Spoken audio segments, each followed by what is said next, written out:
Olá pessoal, eu aí de novo, né, professor Washington, aqui dentro da engenharia de software, no assunto, né, o ML, né, agora a gente vai falar um pouquinho do ML, continuando nos diagramas. Blocos menores, porque eu vou deixar cada bloco falando de um diagrama específico. Talvez alguns diagramas menos cobrados pelas bancas, aí eu faça lá na frente dois, porque tem muito menos que falar por bloco, tá? Mas a ideia inicial é blocos menores e cada bloco um diagrama, né? Agora a gente vai falar do diagrama de atividade, ok? Então vamos comigo aqui no slide. Diagrama de atividade.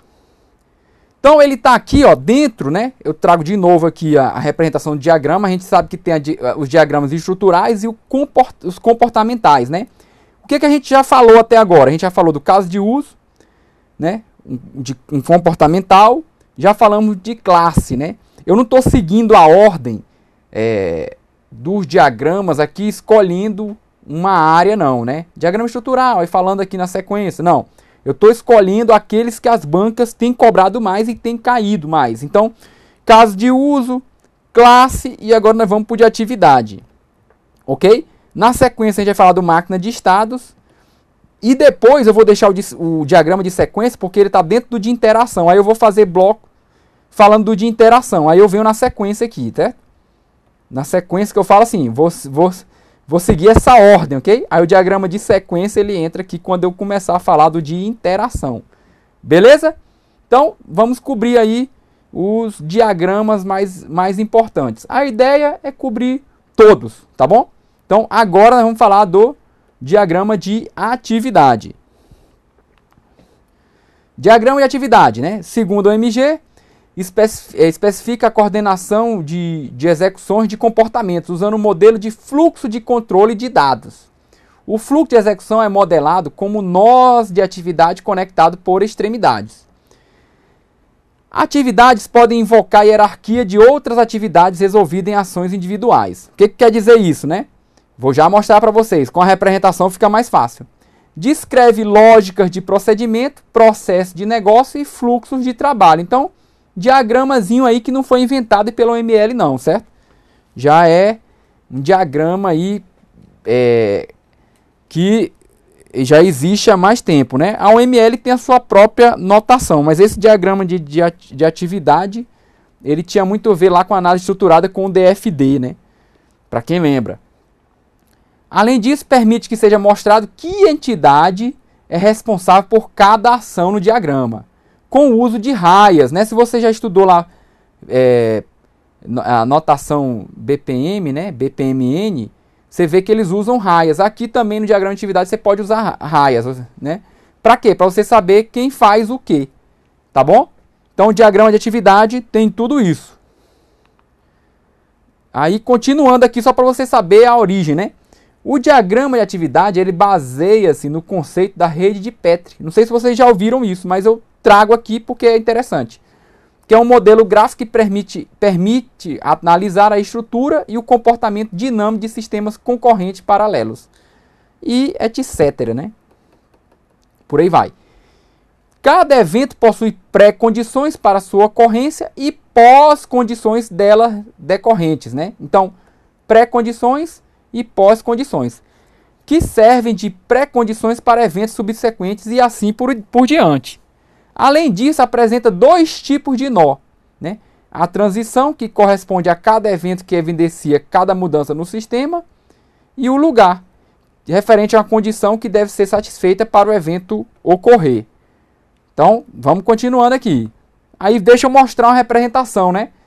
Porque esse blá blá blá todo tem mais sentido quando a gente mostra o diagrama. E aí o slide depois você dá uma revisitada e você consegue... Ah, então isso é isso. É, exatamente. Isso é isso mesmo. Tá bom? Então a gente tem aqui, ó, um ponto inicial, né? Representado por um círculo preenchido. Tá aqui, ó. Ponto inicial. Né? E que define o início do fluxo quando a atividade for invocada. Então essa atividade validar cliente, ela tem início aqui, ok? A condição de guarda rotulando o fluxo de entrada da ação cadastrar cliente, né? Então, tá aqui também, o cadastrar cliente, consultar cliente, abrir pedido e o validar cliente, né? Um parâmetro de atividade pedido, né? Tá aqui, ó, representado por um retângulo nos limites do lado direito da atividade. Eu já explico mais sobre isso aqui. Um parâmetro de atividade, como o próprio nome indica, é usado para representar uma entrada ou saída de atividade. Nesse exemplo, ele denota que a atividade produz um pedido de cliente, mas ainda sem itens de produto associado. Então aqui produz-se, né? É produzido, né? Esse tal desse parâmetro de atividade, mas não é o fim, né? Aqui é o início, aqui não é o fim. A representação de fim é mostrada de outra forma. É só para vocês verem, né, que um diagrama de atividade ele pode não ter fim. Pode ser aqui a última saída aqui, né? Esse tipo de parâmetro de atividade que produziu um pedido de cliente, mas ainda sem itens de produto associado. Então, o validar cliente, né?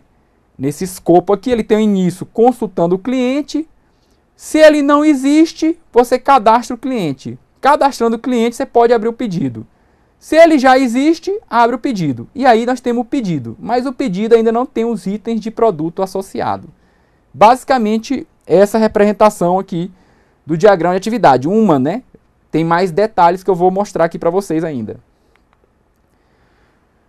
E como é que funciona, qual é a sua utilização, né? Toda atividade é baseada em fluxos, né? Você já acabou de ver, é um fluxo em que a execução de um nó afeta a execução de outros nós subsequentes. No exemplo, né? Cada nó representa uma ação, mas ele também poderia representar uma subatividade, formando uma hierarquia. Os nós de uma atividade podem ser executáveis, como as ações. Controlar o fluxo, como as decisões e elementos de bifurcação ou convergência. A gente fala um pouquinho aí dos forks, né? Mas ali tem uma decisão, né? Se tem cliente, se o cliente já está cadastrado, vai abrir o pedido, né? Se o cliente não está cadastrado, vai lá cadastrar o cliente. E além disso, armazenar símbolos de dados, como parâmetro de saída do exemplo. Então, ali eu armazenei um símbolo de dados. Cada nó age como um controlador de tráfego, consumindo ou transformando símbolos, mas nunca retendo-os. Isto é, a informação conduzida não desaparece durante o fluxo. Então, gente, olha só para você entender melhor isso aqui. Então, se tem um fluxo, não acontece de parte da informação ficar perdido em cada um daqueles nós, não. O que é o nó? Ali nós temos uma posição inicial e aí nós passamos lá pelo primeiro caso de uso, né? Pelo primeiro nó, que é o... Agora eu não estou lembrando, acho que é o consultar cliente, né? Então passou lá. Passou no consultar cliente, seguiu o fluxo, não fica nada retido. A informação segue, né? Segue o jogo, ok? Então, ou vai lá naquela decisão dizendo que se já existe o cliente, deixa abrir o pedido. Se não existe cliente, já vai para o caso de uso cadastrar cliente, né? Aqui no fluxo, e o cadastrar cliente já pode direcionar direto para abrir pedido lá no exemplo, certo? E aí se abre um pedido ainda sem itens. Basicamente é o que tem lá naquele diagrama de atividade. Aqui, o caso de uso, né, que eu estou falando, na verdade se chama lá de nós. Tá? Ali são os nós lá do diagrama de atividades, né? São as atividades que estão acontecendo, certo? Só estou lembrando lá porque na representação por caso de uso, isso seria um caso de uso, como eu já comentei.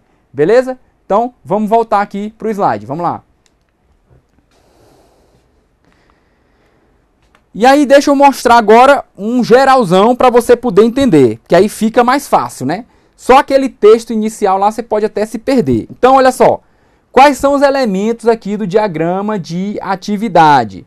Você tem lá o nó inicial, tá vendo aqui a representação dele? Essa bolinha aí preenchida. Aí você passa lá, né, pelo primeiro momento aqui, que é o receber pedido. Aí você pode ter um fork, né, uma bifurcação, que ou vai para enviar fatura ou vem para preencher pedido, né? Isso aqui seguindo o fluxo das atividades. Passou no preencher pedido, aí você tem uma decisão, tá vendo aqui, ó?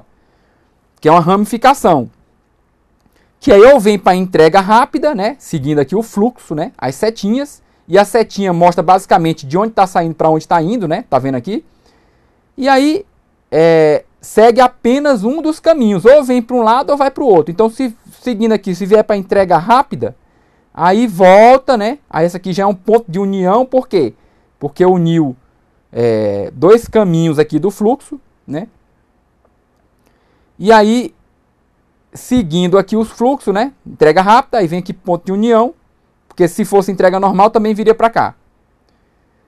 Aí, passando aqui, nós chegaríamos no final a um nó de junção. A gente teve uma bifurcação aqui no começo e uma junção aqui no final. Por quê?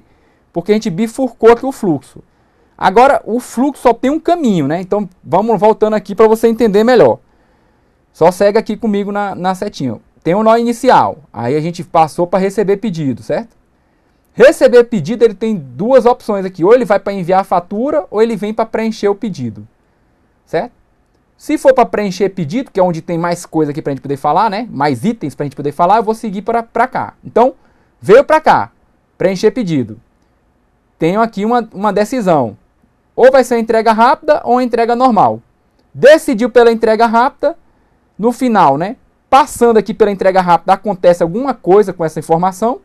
Aí ela é transformada. No final você tem a união, porque a entrega normal também voltaria para o mesmo caminho aqui do fluxo. Só que essa entrega, né, teria algumas diferenças na informação, né? Uma entrega rápida, sei lá, você manda via mototáxi. A entrega normal, você vai escolher o meio, você vai colocar informações adicionais, né? Passaria por essa atividade aqui, acrescentando informações, enfim.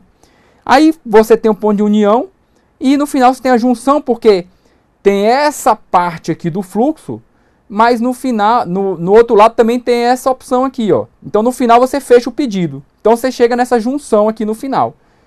Se ele seguisse pelo outro lado, bifurcação, né? Vim agora para enviar a fatura. Então só recebi o pedido e envio fatura. Recebo pagamento, né? A ação, receber pagamento. No final, chego lá no fechar pedido. Então, se você fosse transformar isso aqui em caso de usos, normalmente aqui as ações, né, elas poderiam ser casos de uso, mas aqui no diagrama de atividades não se chama isso de caso de uso, se chama de ação, né?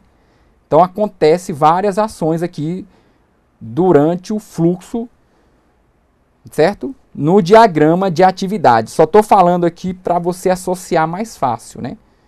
Só isso, mas não são casos de uso, não confunda, tá bom? Então, passou aqui pelo fluxo e esses são os elementos, né? Você tem lá a decisão, a união, o próprio fluxo, o nó inicial, aí o nó final, ó, a representação do nó final, como é que é? As ações, ok?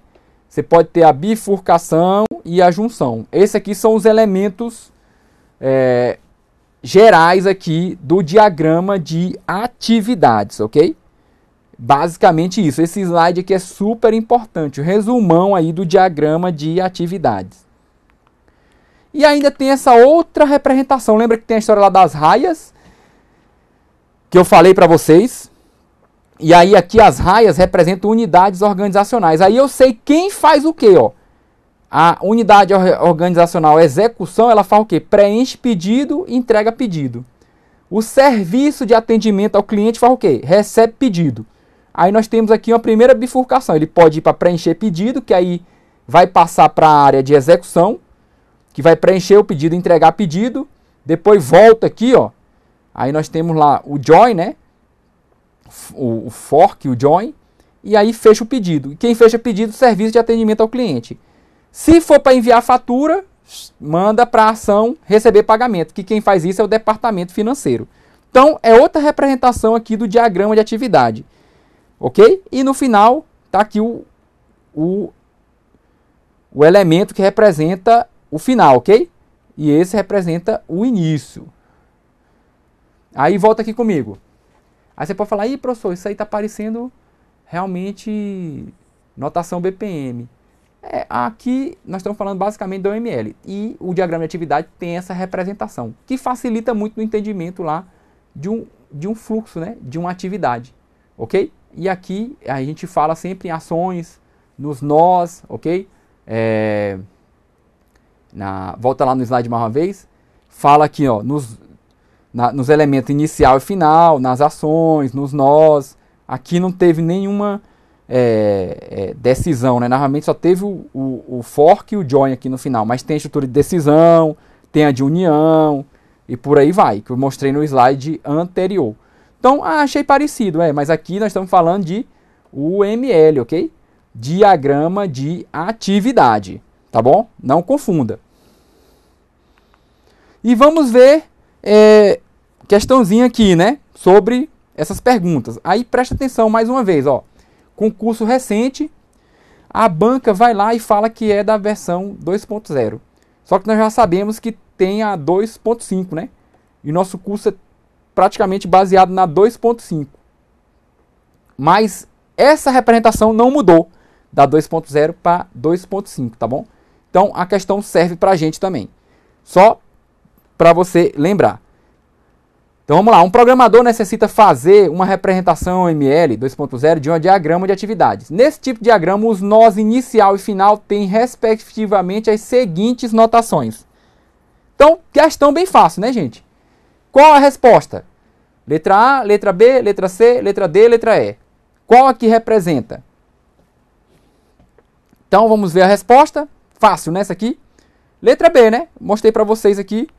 Várias representação. O nó inicial um círculo preenchido, tá aqui ele. O nó final um círculo do mesmo tamanho, não preenchido, com um círculo menor dentro preenchido.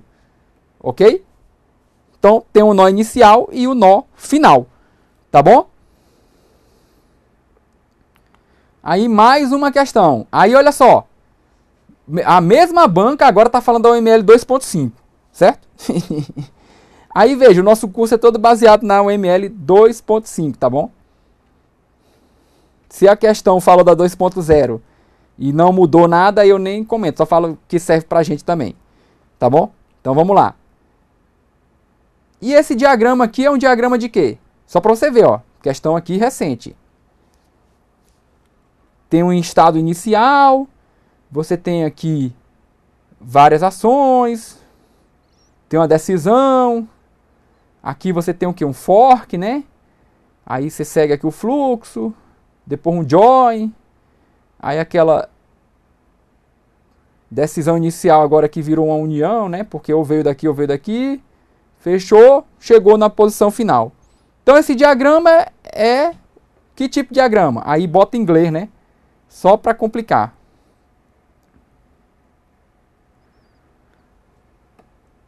Qual é a resposta? Fácil também, né, gente? Diagrama de atividade, né? Então, o que o diagrama de atividade faz, né? Um diagrama de atividade permite modelar o comportamento do sistema, denotando os caminhos lógicos que um processo pode seguir. Ele é um dos diagramas que compõe a visão dinâmica da UML, né? A gente falou também da divisão de estática e dinâmica, né? Aquele exemplo, aquele primeiro slide eu falo da estrutural e comportamental, né? A dinâmica é basicamente a comportamental, né? Do comportamento. Então tá aqui, ó. E na questão tem outros diagramas da UML, né? Diagrama de perfil, de componente, de implantação e de colaboração. Mas com esses elementos só poderia ser letra E, né? Diagrama de atividades. Para você ver que a banca está cobrando isso. E aí eu deixo o gabarito aí, mais uma vez, certo? E volta aqui comigo. Então, não é um diagrama muito complexo, certo? Mostrei algumas representações desse diagrama, né? E os elementos que o compõem, que é o que você tem que prestar atenção. Viu isso aí uma vez, revisou esse material, né? Porque no começo tem muito texto, depois diagrama. Revisou, tranquilo, você consegue aí matar as questões quando falar de diagrama de atividade. Beleza? Aí sempre dou a dica de você continuar estudando, né? Tenta aprofundar mais, mas não é um diagrama dos mais complexos, tá bom? Blocozinho um pouco menor, aí a gente já encerra e aguardo vocês, né? Aguardo vocês porque tem muito mais pra gente falar aqui de UML. Valeu!